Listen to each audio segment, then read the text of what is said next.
Iran Israel যুদ্ধবিরতির বিষয়ে বিস্তারিত আলোচনার জন্য আমাদের সাথে যুক্ত হয়েছেন নিরাপত্তা বিশ্লেষক অবসরপ্রাপ্ত ব্রিগেডিয়ার জেনারেল মোহাম্মদ শামসুদ্দিন। স্বাগত জানাচ্ছি আপনাকে বিশ্বযোগে।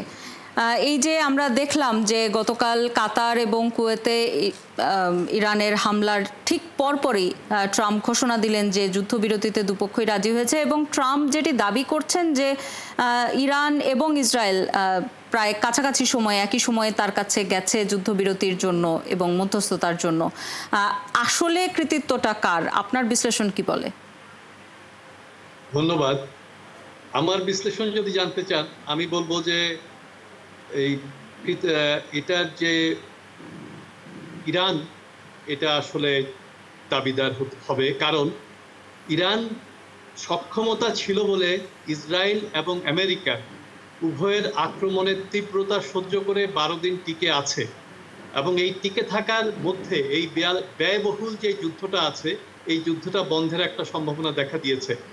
ইরান যদি এই 12 দিন টিকে থাকতে না পারত, ইসরায়েল এবং আমেরিকার সক্ষমতার বা দুইটা দেশের একত্রে যুদ্ধ করার পক্ষে, তাইলে কিন্তু আজকে এই যুদ্ধবিরতির প্রশ্নটা আসতো না।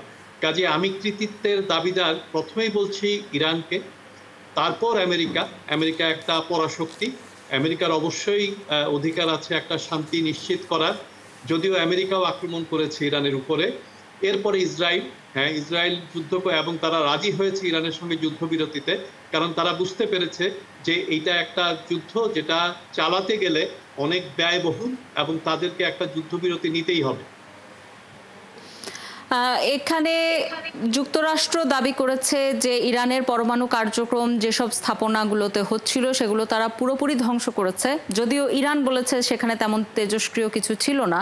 এবং ইরানের পক্ষ থেকে এমন একটি দাবি আমরা দেখেছি যে তারা বলেছে যে হামলা করে ইরানের পরমাণু জ্ঞান সেটি ধ্বংস করা যাবে না। আসলে আপনার কি মনে হয় যে যুক্তরাষ্ট্র যে দাবি করছে সেটি কতখানি যৌক্তিক, যে ইরানের পরমাণু কার্যক্রম ধ্বংস করে ফেলা হয়েছে পুরোপুরি? আর আসলে বাস্তবতাটা কি মনে হয় আপনার? এটা যেটা ইনফ্রাস্ট্রাকচার গুলো আছে, B-52 একটা এক্সপেন্সিভ বিমানের মাধ্যমে এই ইনফ্রাস্ট্রাকচার গুলোকে ধ্বংস করা হয়েছে। একটা পরমাণু কেন্দ্র যদি ধ্বংস করা হয়, এটা তেজস্ক্রিয়তা থাকবে, সবাই জানবে। এতদিন পৃথিবীর টের পেয়ে যেত যে তেজস্ক্রিয় পদার্থ ছড়িয়ে গেছে।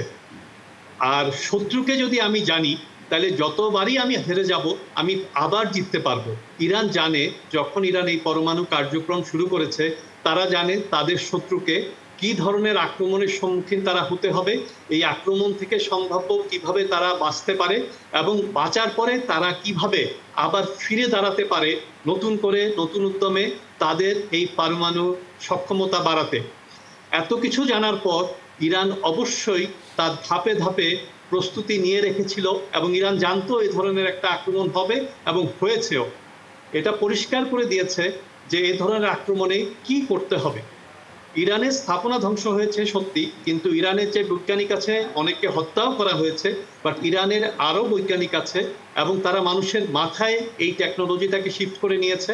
এছাড়াও তারা টেকনোলজিক্যাল যে ইকুইপমেন্টগুলো ছিল তাদেরও কিছু কিছু জিনিস সরিয়েছে, এবং তারা ভবিষ্যতে আবার যেন ঘুরে দাঁড়াতে পারে এই জন্য তারা প্রস্তুত রয়েছে।